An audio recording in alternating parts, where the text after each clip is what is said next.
Good morning, everybody, and welcome to the CareSouth Carolina Community Live Podcast. I am one of your hosts, Mark Calhoun.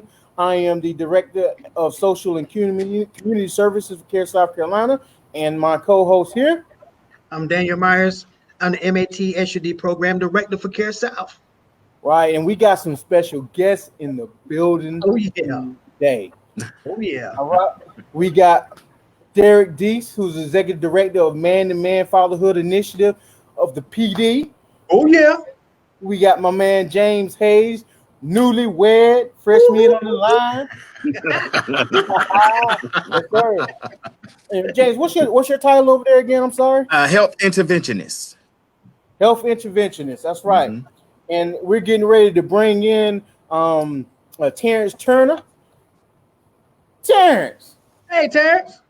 What's up? Hey, bro? what's going on, fellas? How you doing, gentlemen? All right. Going on, doing Terry? well. All right. Hey, how you doing, man? Doing good. Hey, we live now, Terrence. Just kind of introduce yourself and your title, man.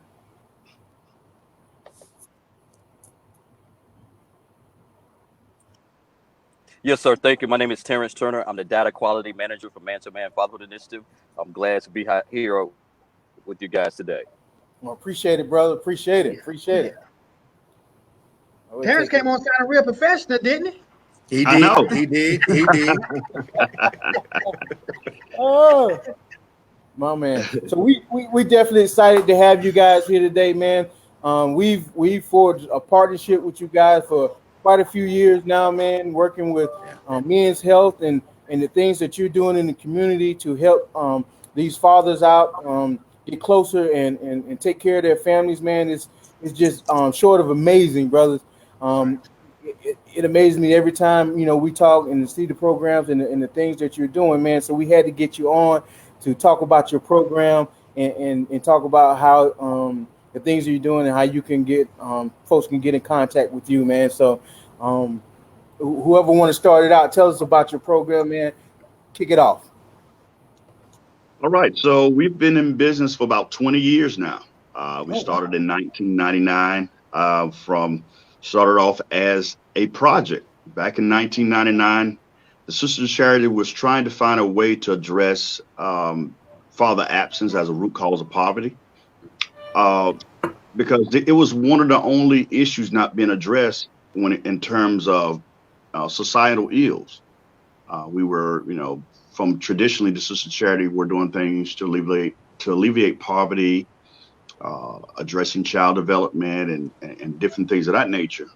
But one of the things that were not being addressed, even statewide, even from a national level, was father absence. And so I got funded in 99. I came aboard in 2000. So ever since then, we've been trying to provide the means for men to become better fathers. Tradition as well as stats have showed that children do better when they have an involved father. 71% of high school dropouts come out of fatherless homes. So the data that's there is showing that when fathers are not involved, it's a tremendous impact. 63% of youth suicides are from fatherless homes. So we're here to help men understand their role and provide the means for them to be successful in order for us to affect those families. So that's why we're here. Help men grow, help men. We try to do it in 3 areas. 3 components that we do in our sessions. We address parenting, healthy relationships, and economic stability. We believe by addressing those 3 areas, we can provide a holistic approach to helping the man to be successful in order to, as the byproduct, have a healthy family and healthy children. Even when the parents are not together in terms of in the home, they can still understand that they play a tremendous role in the life of their children. Most of the times, men see themselves, because of tradition, because of our culture, that the man is just good for child support or just making payments. But we want to show men that you matter. I mean, you have a tremendous value that you add to the life of the children, both physically, economically, socially, psychologically, and spiritually. So we're here to help men understand that, but also provide the means for them to succeed in those areas. Wow. So men being present in the home plays a big role in the maturity of other males that's in the family unit. And that with that absenteeism, a man don't know how to grow up being a man without seeing that emulated by a model. And so it takes me back to, and I always have to go here, I'm sorry, but it takes me back to the Bible where God asks Adam, where Go there, art thou? brother. Go You there. know, and so this means that there's a sense of responsibility to men that was given to us from the beginning of time, from the beginning of creation, that we're responsible for those that are under our tutelage or under our guard. And in our absence, nothing goes right. If the head's out of order, then the rest of the body is also misaligned, which causes us to have a high crime rate, high suicide rate, high incidence of homicide. All these things happen because there's a lack of an important figure there. And you guys start, 20 years ago, starting to put these pieces back together is improving our society so much. And we really appreciate what you guys are doing. Thank you. And Daniel, if I can add to that, like children thrive, and when an active father or supportive father is present, children thrive. And when the father is absent, children struggle. Right. And so what this program has done in the past, and what we continue to do, is we continue to encourage fathers to be active in their children's lives, because when you have an active father, you give the children a better chance at success. Oh, wow. That is so Absolutely. true. So what are some of the barriers that you guys face in this program where you just can't seem to get people to get on board? What are some areas where you just can't seem to get the people on board with what you're doing? I think traditionally I think getting over the notion of seeing men as deadbeat. A lot of these men are not so much deadbeat. Some of them just dead broke. Right. And so you may have a man not paying his child support because you don't have the means, you don't have the resources. Like right now, in spite of, we're going through, of course, people are laid off right now because of the present pandemic. But most of all, even before this, we had a job splurge, but people were not working because of lack of job skills. Right. So you have a generation of men that don't have job skills, and because they lack those job skills, they can't get those jobs to pay the child support or provide for the means. So helping basically change the mindset of seeing that these men, a lot of them are dead broke instead of deadbeat. Now, you do have some that choose not to do and they have the means, but just helping.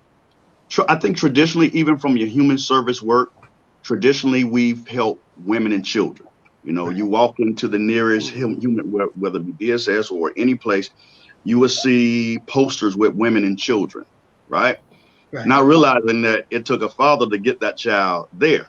So if we address the whole family from a holistic standpoint, then that child has a better shot at being successful. So the barrier is basically removing the myth that these men need to pull themselves up by their own bootstraps when some of them don't even have boots, Yes. And so changing the mindset from a holistic standpoint with just putting band-aids, because right now let me give you an example, like youth programs or youth prevention programs.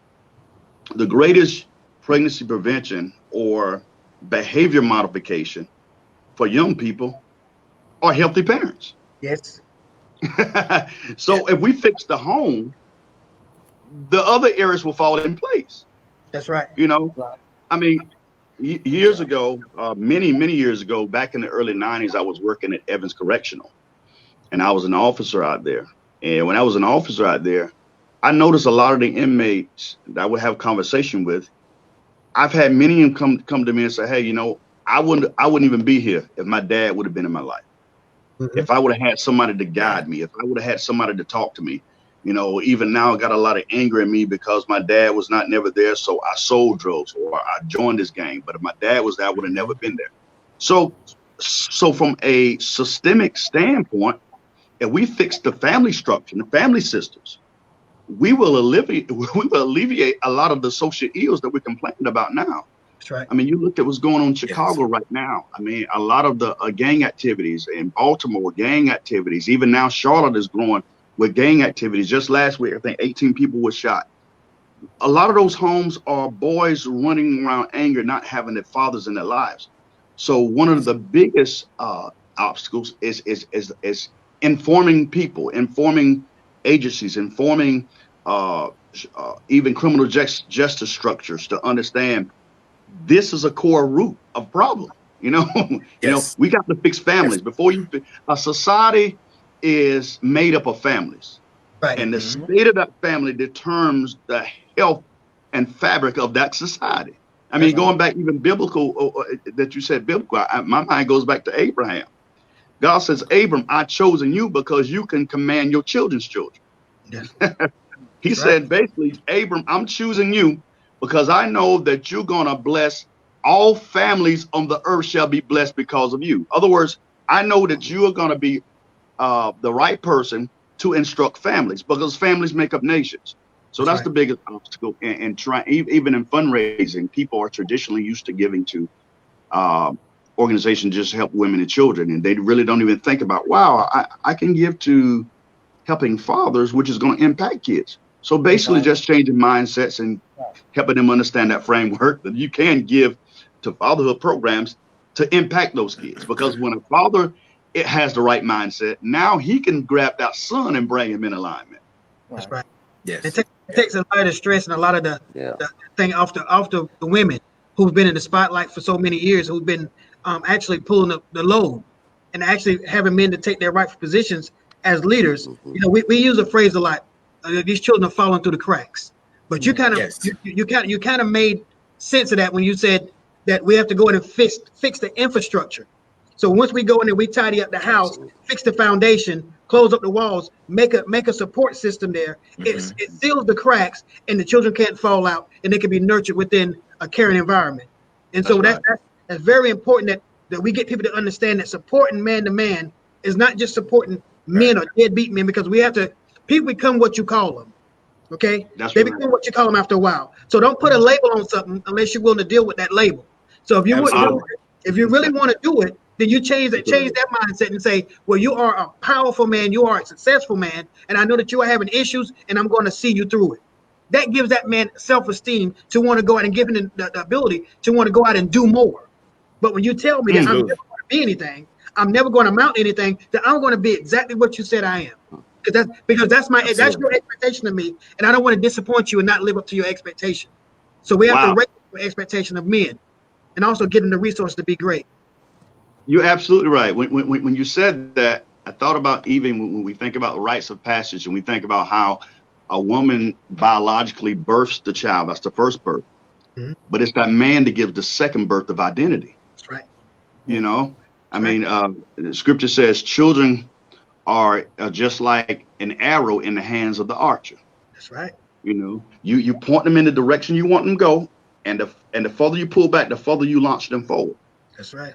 So, you know, so when the scripture it says that it's basically saying that you provide the man provides the direction as well as how far that child propels forward. They're like an arrow in the hands of the archer, you know, and blessed are those that have their quiver full. So you're absolutely right. Women biologically birth the children, but it's that man that comes and gives him direction.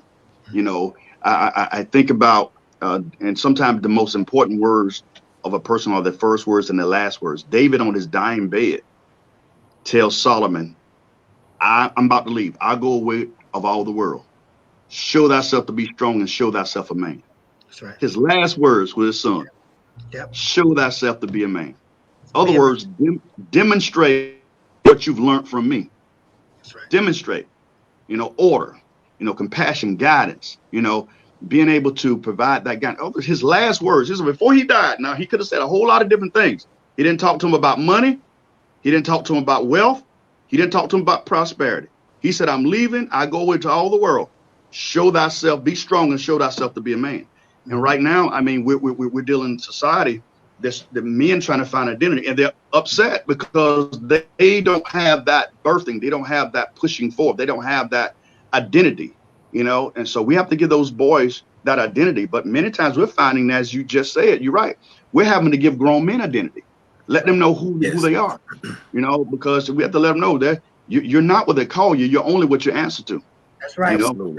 If you keep answering to these cultural norms, even in rap music, telling you a G, you're a thug, you this, you that, and you begin to live up to that label because you feel like that's masculinity, that is manhood. and not realizing that is a negative label, because if you play those games, you're gonna have to win those same prizes. You know, Right. So we really got to give identity to our men. So if I come to, I'm a man seeking the services of man to man, what should I expect? What's the process, and what services? Take us through a typical service for you guys, or program through your program. Right. Well, first of all, we would sit down and have just a nice conversation. We're going to talk about all the things that you feel like you need help in. And so we're going to listen, first of all. And then after we listen, we're going to get some information from you, because we're going to take down information so that we'll know how to help you, because different men have different issues. And so whereas one man may need help in finding a job, another man may need information on just how to navigate the child support system. And so we're going to get that information from you, what we call a one-man plan. And we're going to get all this information and we're going to jot it all down. And then we're going to save it into our system. And once a week or once every 2 weeks, we're going to show you your one-man plan of the information that you gave us and said, these are my goals that I want to get accomplished. And so we also do group sessions where we meet once a week and we sit down and we talk about different components that we offer. As Derek mentioned earlier, we do have 3 different components, which is healthy relationships, parenting, and economic stability. But within those components is 6 different schedule components, which you guys have been a part of many times. And so we will go over with you with the course and go over the information that we're going to deliver for you, and actually do attend every week. Because if you're a man, you didn't get the way you are overnight. So we can't fix the issue overnight. Right. So we try and work with you over time and help you understand that it's going to take some time in order to get you back to where you desire to be. But it's all a brotherhood. It's a family. And so, at any time you can walk into our office, have a seat on the couch, you can play pool, watch TV, you can just have a conference with one of the guys. It's a family atmosphere to where we work with men getting back to the family. And that's important. And because we had a guy, it was probably a year ago, who we were eating right before the group session. We was doing a group lunch, and the guy was at the table and he broke down crying. And this is a grown man, a construction worker. And he's crying, and we're all looking like, what's wrong, bruh? And he says to us, this guy's at the time he's 37 years old. He says, this is the first time I've ever sit down at a table and ate with a group of people. Wow. Those are the type of things we offer, that family atmosphere. Wow. And that's amazing. That's powerful. So which means these guys they're hungering for help and hungering for acceptance. And you guys are showing them a pathway to success. They might have strayed from the path. They might have strayed, but you guys are leading them back on. Y'all guys have put signs in the way to detour them back to a road to success. And with no judgment, by the way, no judgment at all. I've noticed that, and several times that I went to do some training with you guys, there were also women that were present. Yes. Explain that a little bit for me. Well, we have a partnership with the Department of Social Services, and one of the things that they realized is that even when let's say they have an open case, and whether it be by Child Protective Services, they realize that we do have a strong parenting component. And so in order to bring these cases to close, they realize that a lot of the women need parenting. They need parenting classes. So we do have some that come to participate in that component, the parenting component, in order for them to understand, even as a caregiver, what's their role, how to nurture that child, how to guide that child, how to understand proper age-related discipline, but also understanding that how to co-parent, because there's a father somewhere. If he's not deceased, there's a father somewhere. Why it is important to bring him to the table. And when that occurs, they're able to close those cases faster, and those children are able to return back to a home of a parent understanding what their role is and how to atone for the negative behavior. That's wonderful. So you're taking the full circle and you taking care of the whole family, right? Yes, Absolutely. whole family. So y'all Absolutely. guys have taken a holistic care to repairing families, and in turn you're repairing communities, and in return you're repairing a nation. Absolutely. And so Because and that's wonderful. It's a process. That's wonderful. yeah, because now, I mean, you know, even though we focus primarily on the father, but we also focus is fathers and families, and so we have to focus on the entire family, because it's not just broken fathers anymore; it's broken families now. We got broken mothers, broken fathers, broken children, broken parents, broken grandparents. So it's holistically that we have to focus on the entire family, because now you have generations who of people who don't know what family really is. You have generations of people who've never sat at the dinner table with their family and had dinner, who's never had a stable location to live. They've never had a stable relationship. You know, they've been bouncing from place to place. And so it's important that we focus holistically with the entire family, because if you work it on the father but forget about the mother and children, then we still losing. You know, there's an old saying that says, "An ounce of prevention is worth a pound of cure."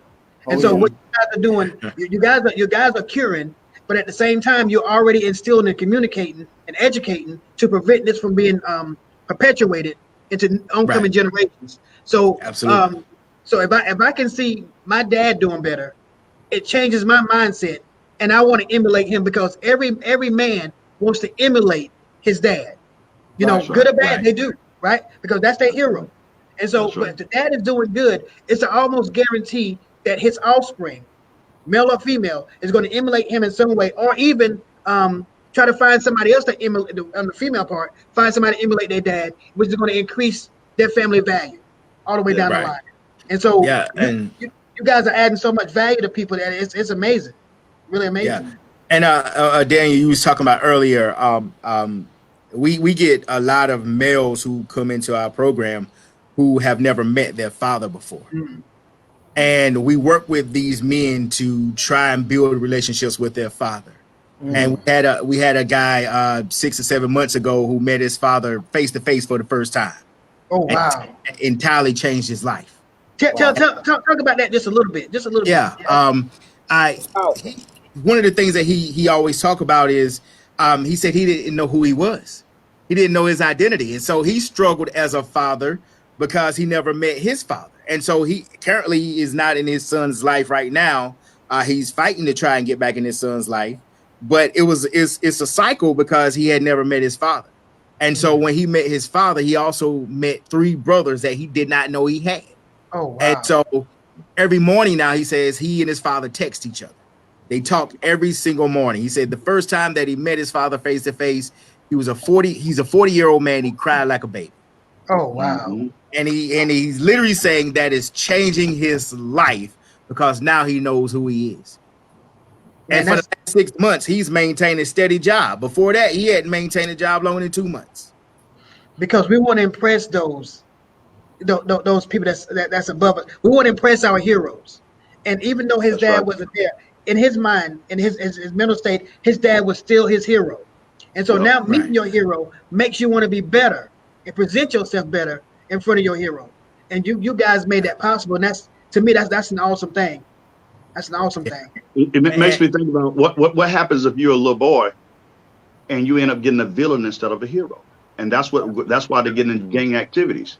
They're looking for that hero, but end up getting a villain and perpetuating, hey, you my little man, I'm gonna let you hold something, you my little man. And you want to live up to the expectation. But if the dad is there to be that stability and say, this is what boys do, and this is how boys do, and this is how men carry themselves, then he has the right perception of what manhood is really all about. Oh yeah. Absolutely. Yeah. So James, I noticed y'all have another component to your program, and I'm seeing your pictures on Facebook. You're looking slim. You're looking fly these days. Yeah. I appreciate it. I know we mentioned it before, but he is a newlywed. Right. I'm a part of the club. Yeah, he's part of the club. But tell us about the health program you guys created, because we talked about building the man as far as getting him the job skills, healthy relationships with his family. But what you've created, you've been working on. Talk about the impact of that program. Wow. I'm glad you mentioned that because if how can a father provide for his family? He can have all the job skills in the world, but if he's not healthy and he can't get to work because he's sick, then how can he provide for the family? Mhm. And so we have a health grant that we call the HEAL component. And one of the things that we do is we encourage men to get out and exercise, to get out and do some physical activities. We also encourage men to eat healthier meals. And we do all this through group sessions. And so we meet once a month with a bunch of the guys and we say, hey, man, listen, we're not going to overdo it. We're not going to try to force you to do anything that's going to hurt yourself, but we need to get active and we need to start moving our body around and doing some activities so that we can work on being healthy. And I know for myself, this grant was it was perfect for me because at the time when we got it, I had high blood pressure, high cholesterol, and high sugar diabetes, as the folks could say. And it was a time literally when I had to force myself to try and get out of bed to make it work because I didn't have the energy. And so as I was working with the guys, I was also working on myself.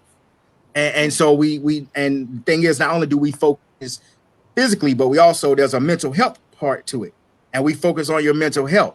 And also, if you need doctor's care, we work with CareSouth. If you need to see a doctor, if you are part of the program, we can make sure that you get to a doctor and get seen by a doctor so that we can handle a lot of the illnesses. We know a lot of men have high blood pressure and high cholesterol, and we want to check those levels. You guys actually come out and do a health fair with us as well, which is a part of the health grant.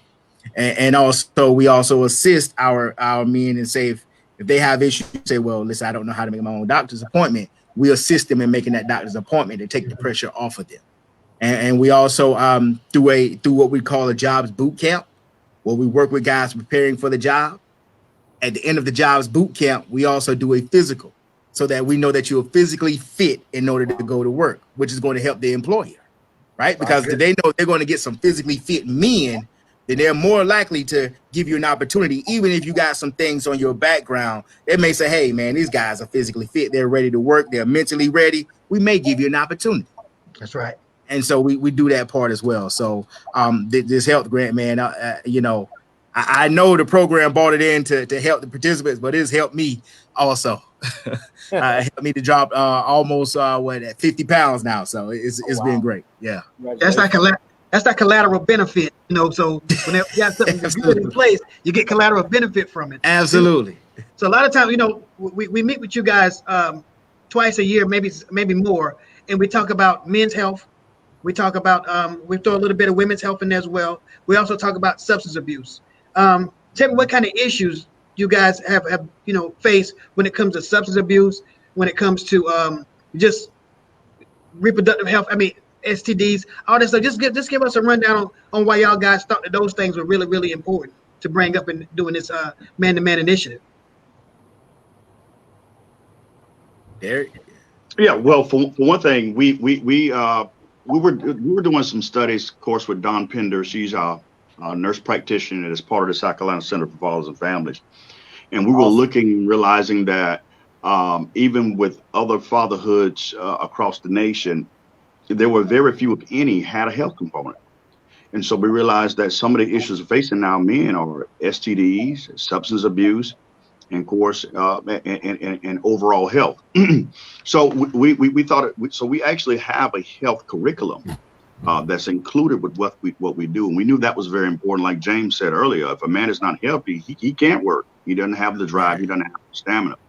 But even in our society right now, you have a lot of fathers that have that myth that they can just smoke marijuana like cigarettes, and then they go to try to get a job and they're not able to work because you can't pass a drug test. You can't pass a drug test. You're not even going to make it to the place where you can get a job that you can provide for your family.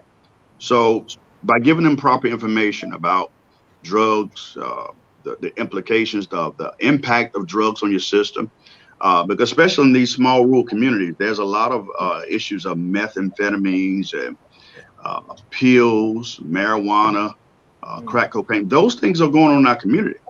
And so our fathers interface with some of these things, and especially, and there's a strong correlation with drug use and mental health, because a lot of these men start self-medicating.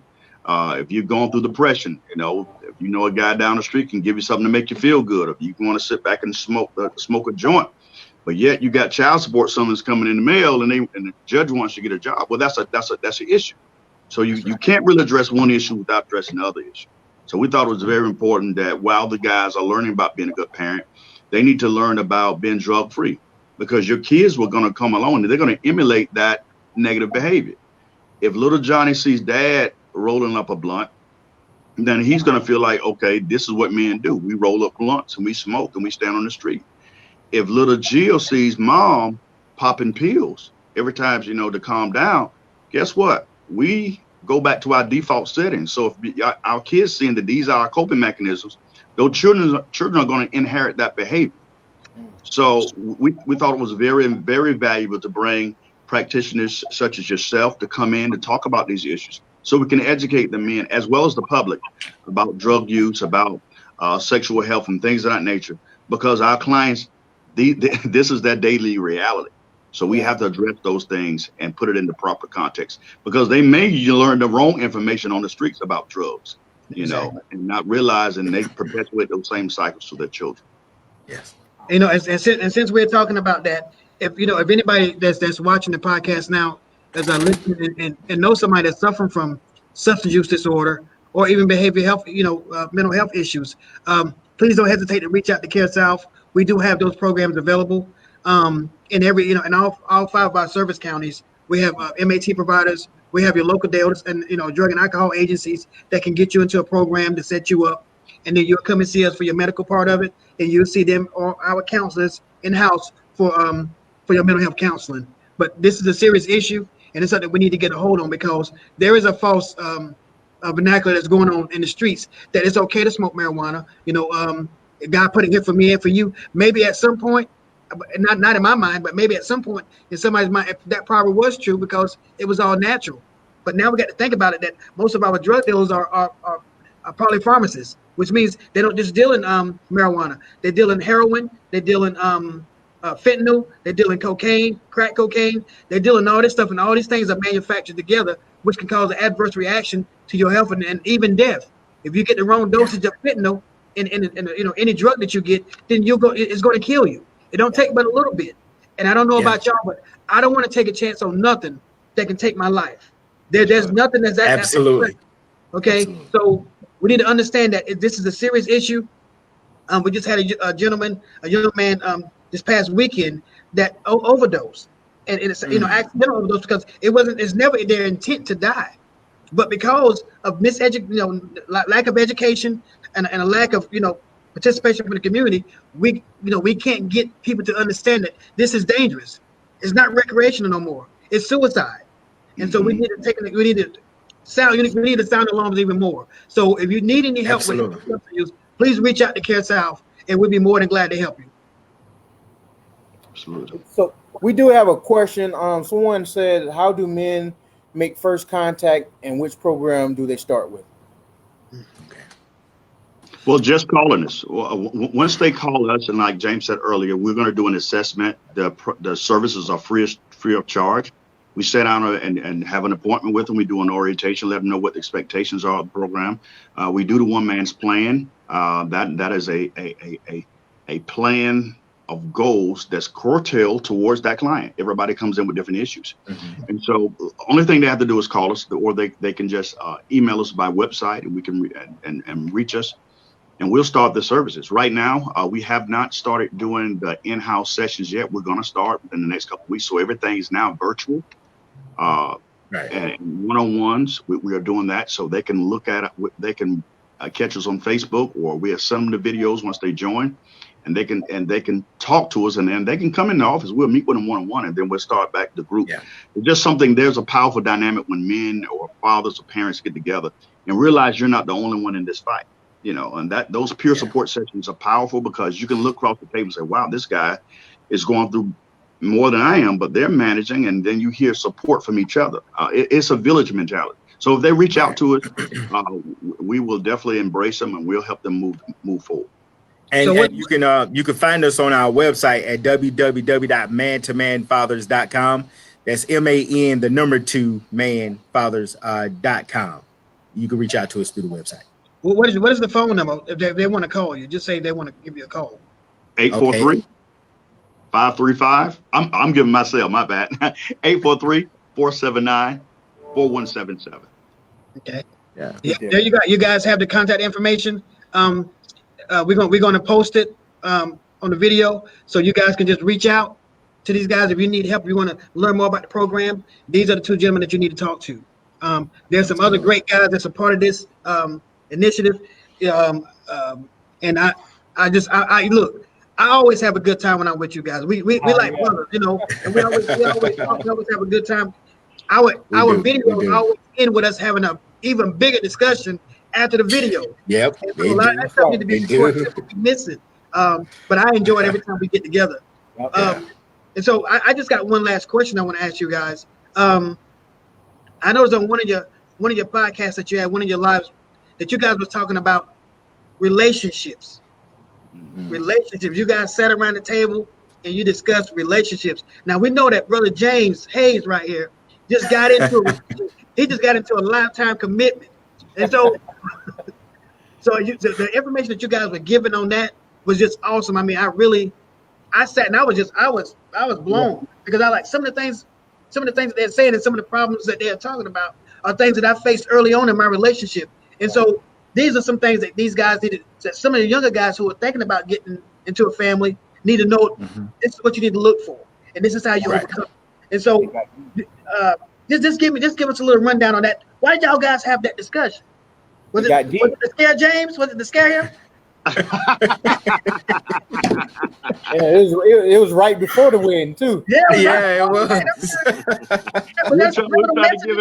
We're trying to give him a last parachute. You want to bail out now, or you want to stay there?